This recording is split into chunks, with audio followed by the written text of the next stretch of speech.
Alors le résultat, tu l'auras pas, ou pas dans son intégralité. Parce qu'en fait, regarde. Alors je vais t'expliquer pourquoi c'est arrivé comme ça.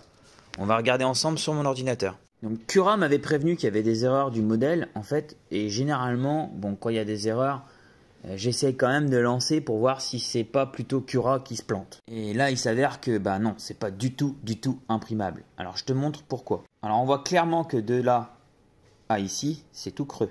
Il n'y a rien d'imprimé en fait ici. Jusqu'à récupérer le toit en fait. Tu vois, en fait, on voyait bien que c'était creux. J'ai pas regardé l'aperçu. J'ai vraiment pas fait attention. Et c'est encore une erreur de ma part. Hein, j'aurais dû aller regarder avant. Tu vois, et on voit qu'il y a des creux entre chaque couche aussi. Et c'est ça qui s'est passé en fait.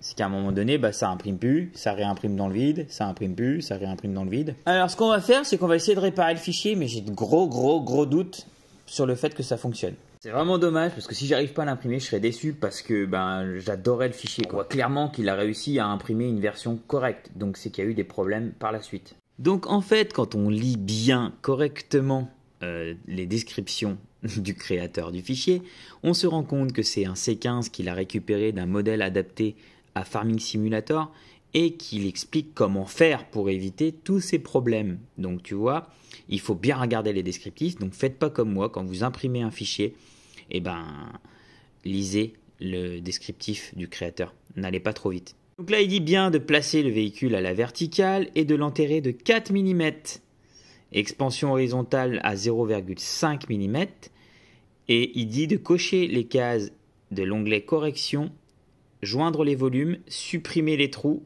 raccommodage et conserver les faces disjointes, donc dans Cura. Allez, tous les paramètres du créateur ont été rentrés dans Cura, ça devrait le faire, on va relancer le fichier. Mais vu que j'ai plus assez de paix et la marbre, on va le faire en gris silver métallique. Allez, c'est parti, on relance le live.